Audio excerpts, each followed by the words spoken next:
Today, a federal judge heard arguments over whether a county clerk can use her religious beliefs as a reason for not issuing marriage licenses. Rowan County Clerk Kim Davis stopped issuing marriage licenses after the U.S. Supreme Court legalized same-sex marriage. But the ACLU filed a lawsuit on behalf of 4 couples. Our Victor Puente was in today's hearing in Ashland.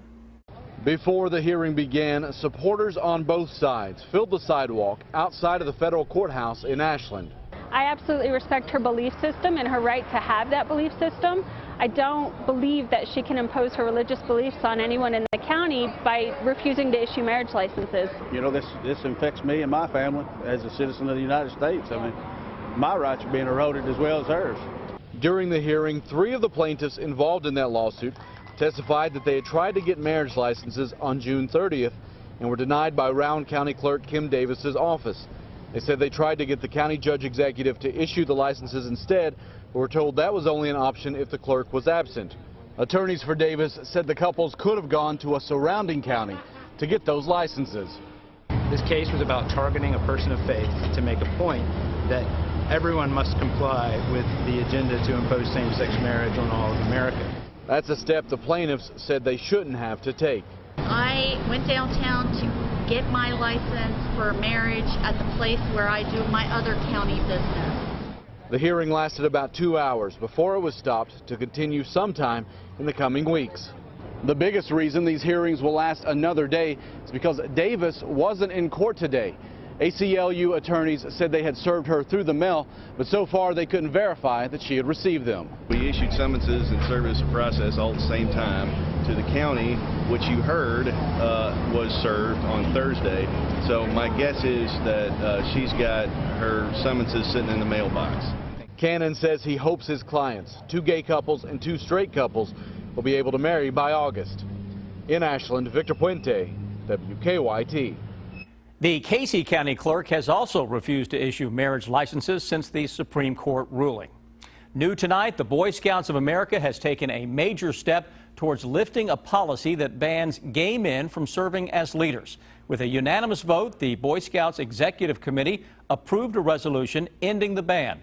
The resolution will allow individual Boy Scout troops to choose their leaders regardless of sexual orientation. The Boy Scouts National Executive Board will meet to ratify the measure on July 27th. A man charged in a crash that killed a child over the weekend made his first court appearance this morning. 20-year-old William Mefford was arraigned on charges of leaving the scene of an accident, wanton endangerment, and disregarding a traffic control device. Early Sunday morning, police say he ran a red light and hit a car on US 60 in Woodford County, but police say he ran off after the crash. A child in the car, 11-year-old Ryan Moore, was injured and later died at the hospital. Mefford's family released a statement today asking for privacy and for prayers for the Moore family. An unpleasant surprise for employees at a Lexington veterinarian clinic this morning. Workers at Eastland Veterinary Clinic say that someone tried to break into their building overnight. They say the would-be burglar tried to kick in the back door but couldn't get inside. They think that person may have been trying to steal heartworm and flea medicine, which has happened at other vet clinics recently. Strong to severe thunderstorms getting ready to roll back into central and eastern Kentucky. We'll track that threat and the potential for more flooding coming up.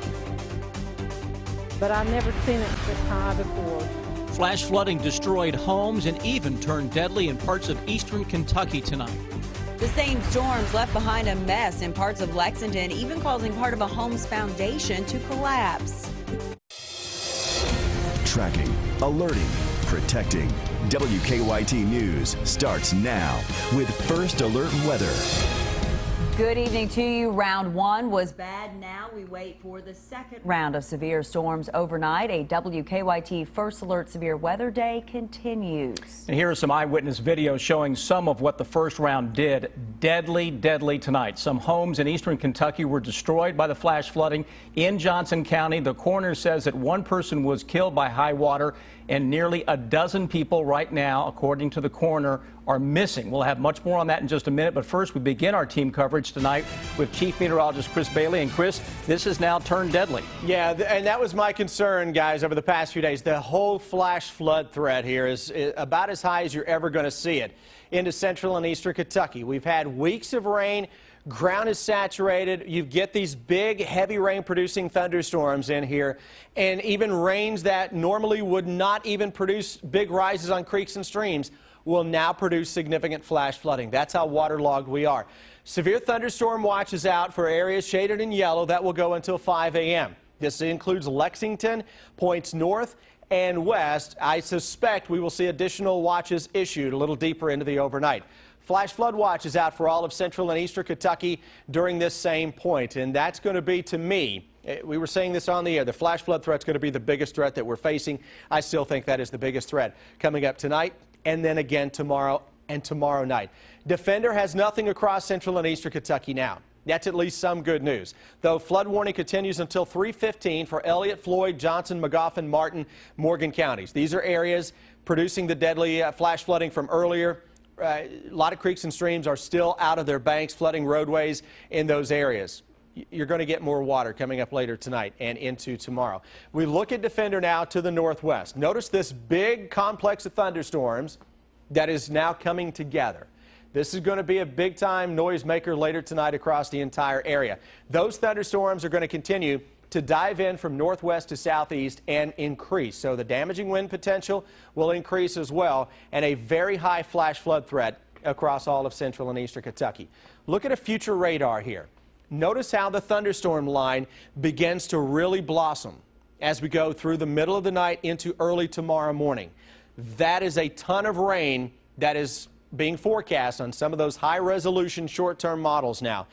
And I give them a little more credence right now because they're actually initializing pretty good with the rains across southern Ohio, northeastern Kentucky, and the thunderstorm complex. But guys, when I start to see this type of signature showing up again tonight into the wee hours of the morning, the damaging wind threat is obviously going to be there, but it's that flash flood threat that is crazy high. If you live in a low-lying or flood-prone area or even near a waterway, keep waking up frequently overnight and checking those creeks, streams, rivers, because additional heavy rains are on the way heading into tonight. We'll come back in a little bit, try to pinpoint the threats overnight, and then show you another round that comes as we go into your Tuesday. That's in a few minutes.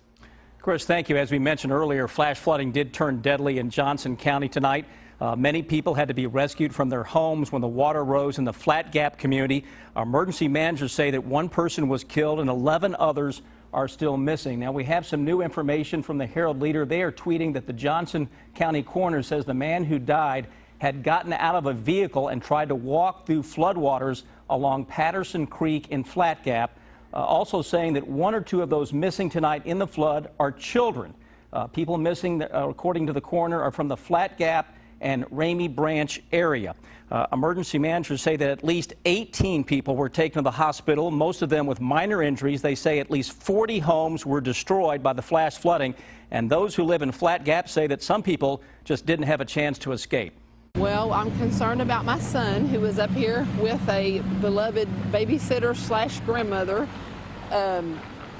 trapped with water, and all I know is no electricity because a trailer ran into their electric pole. The Red Cross has set up a shelter at the Paintsville Recreational Center for people who can't return to their homes tonight because of the flooding. But once again, we have confirmed that one person has died in Johnson County and up to 11, including 2 children, missing in that area. So, terrible situation. Flash flooding forced dozens of people out of their homes in Rowan County tonight. Emergency managers say as many as 70 homes were damaged along US 60 east of Moorhead. And tonight, the Red Cross has set up a shelter there at the Carl Perkins Center in Moorhead for those who don't have a place to stay. Sam Smith continues our First Alert weather team coverage from Rowan County. Now, the rain just came so fast. Wilma Stevens says after about 30 minutes, Triplet Creek was overflowing. It came up to the back almost to the back door here. That's how high the water was. The floodwaters caused a lot of damage to homes and cars. More than 60 homes were impacted by the flooding in the Hayes Crossing area of Rowan County. Some homes were knocked off their foundations. Other homeowners are dealing with mud in their homes.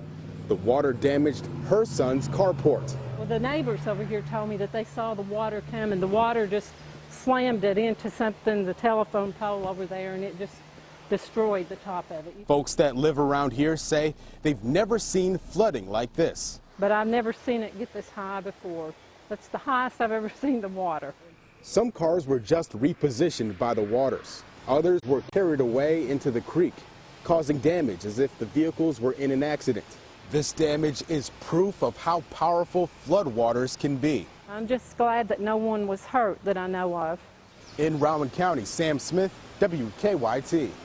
In neighboring Fleming County, flash flooding also damaged some homes and a few roads. Emergency managers say much of the damage was in the Buchanan Road area of the Ewing community. Several homes were flooded. Some mobile homes were pushed off of their foundations. Even heavy farm equipment was picked up and moved by the force of the water.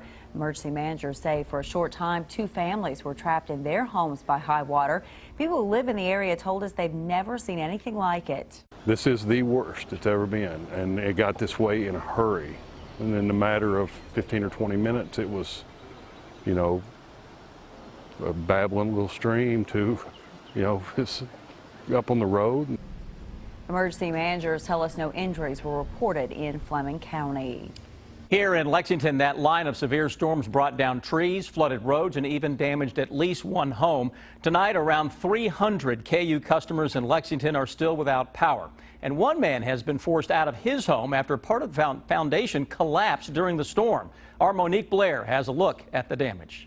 What more can happen in the next 24 hours? That's a question many people in Lexington may not want to be thinking about after all the storm-related setbacks people in the city endured after Monday's afternoon storm. The water is almost on to my knee. Arjun Newbane called 911 after he got stuck trying to drive through high water near Catalpa and Fontaine. I tried to come out and my car is stopped over there. And around the same time, several trees fell on a few different cars in the Xerox parking lot on Yorkshire. And a tree also fell into the road on South Ashland and Fincastle.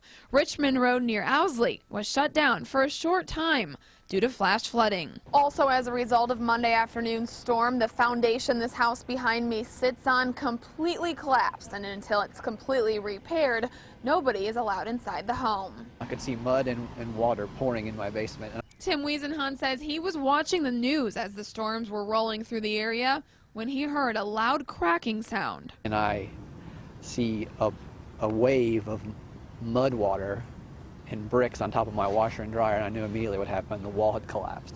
And now, as Wiesenhunt is forced to leave his home until repairs are complete, he fears what's next if Lexington gets hit with even more storms. I'm really worried about tonight. I know we're supposed to get at least 2 more rounds of storms, but I don't know what I'm going to do. In Lexington, Monique Blair, WKYT. And strong winds damaged a mobile home in Montgomery County this afternoon. Austin shared these eyewitness pictures with us. The home is on Chase Lane near US 460 in the Jeffersonville community. Emergency managers say that one person was in the home at the time and went to the hospital with minor injuries. Elsewhere in Montgomery County, strong winds brought down trees and power lines. Many of you have been helping us track storm damage and flooding with your eyewitness pictures. Betty in Bath County shared this picture of a trampoline that ended up being blown onto some power lines in downtown Sharpsburg. And over in Madison County, Tyler says strong winds ripped apart a barn in Waco. Of course, we'd like to see your pictures too. Email your storm pictures to eyewitness@WKYT.com or use the hashtag KYWeather.